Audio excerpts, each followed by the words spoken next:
Grand Touring, or GT, is probably the most convoluted and abused designation in the auto industry. Used as a trim level, it has been slapped on anything even remotely sporty, and has included such high-performance features as bucket seats or an automatic on the floor. The Dodge Challenger GT is the V6 all-wheel drive package, and the slowest version. The MGB GT is just the non-convertible version of the MGB.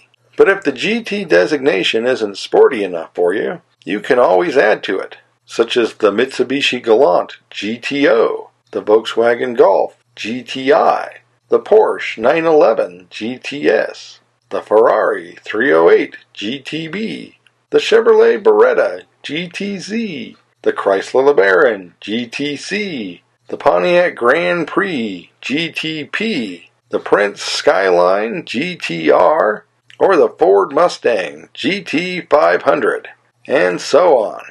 And it has not only been used as a trim package, but as a model. The Opel GT, the Ford GT, the Mercedes GT, the Alfa Romeo GT, the Maserati Gran Turismo, and the BMW Gran Turismo.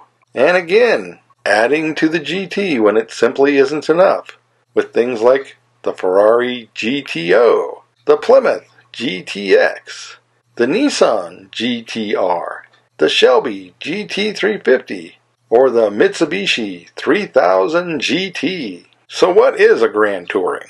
It's been interpreted as a high-speed sports car, a luxury sports car, a sports car with a back seat, an American pony car, or just a slightly sporty version of an otherwise mundane car. People will review a sports car and say, it's really more of a GT than a true sports car, particularly if it's big or heavy or nicely equipped or overpowered.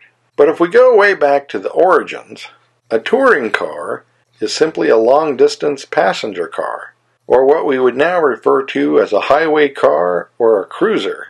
So it's a touring car, only grander.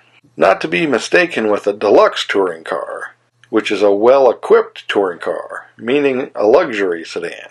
A grand touring car is grand in the sense that it's faster, a high-speed touring car.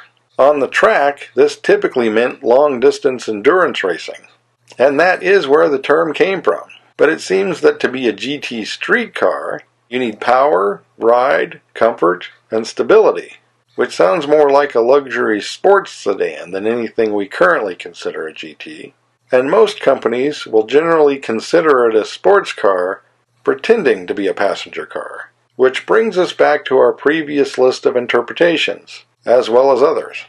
Alfa would be the first brand to market a street car as a GT, with the 6C Sport being renamed the 6C Gran Turismo for 1930. Perhaps the earliest modern American GT would be the Studebaker Hawk of 1956 to 1963, and its one-year-only Packard Hawk counterpart of 1958, with the later versions specifically being Gran Turismo Hawks. Plymouth introduced a fastback Valiant as the Barracuda in 1964, which would evolve into its own pony car, just beating the Mustang to market by a couple of months, the originator of the term pony car. The restyled Corvair of 1965 could still be had with a rear-engine turbo flat six long before Porsche, but the Camaro would arrive in 1967 as a more direct competitor to the Mustang, as did Pontiac's slightly more upmarket Firebird, and Mercury's bigger, upmarket version of the Mustang, the Cougar. Even AMC got into the act in 1968 with the Javelin. Dodge was a bit late to the party, not getting the Challenger until 1970, the same year Buick got the Opel. No, not the GT, the Manta. And what about those Europeans? Volkswagen introduced the Scirocco in 1974, and the Audi GT Coupe arrived in 1980. BMW made its own version of the Glas GT as the 1600 GT for 1967 and 1968, while Porsche's iconic 911 arrived for 1965 without the turbo.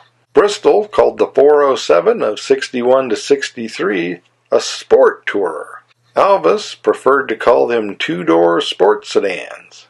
The Aston Martin DB series transitioned to Grand Tourer with the DB4, and Jaguar replaced the XKE with the XJS in 1975, perhaps too big for the class.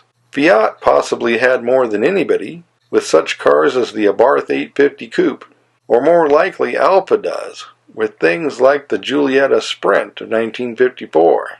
Maserati was an early racer of GTs, moving to road cars with things like the 3500 GT of 57.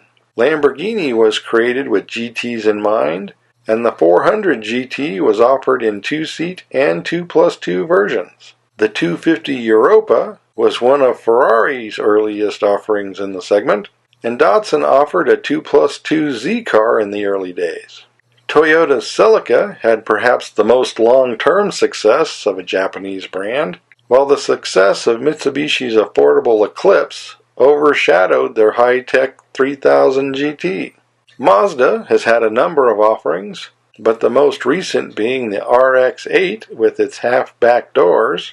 Honda had a good run with the Prelude, and there was also the Acura RSX. Subaru has had several, but the SBX might be the most interesting. Even Isuzu had the Impulse, also sold as the Geostorm. A diverse group of cars, some of which may actually qualify as high-speed cruisers. And many have been called sports cars, although some are not much more than econo sports. Today, in the affordable spectrum, the top choices are the Subaru BRZ and Toyota GR86. Ford still makes a retro Mustang, Chevrolet makes a retro Camaro, and Dodge makes a retro Challenger.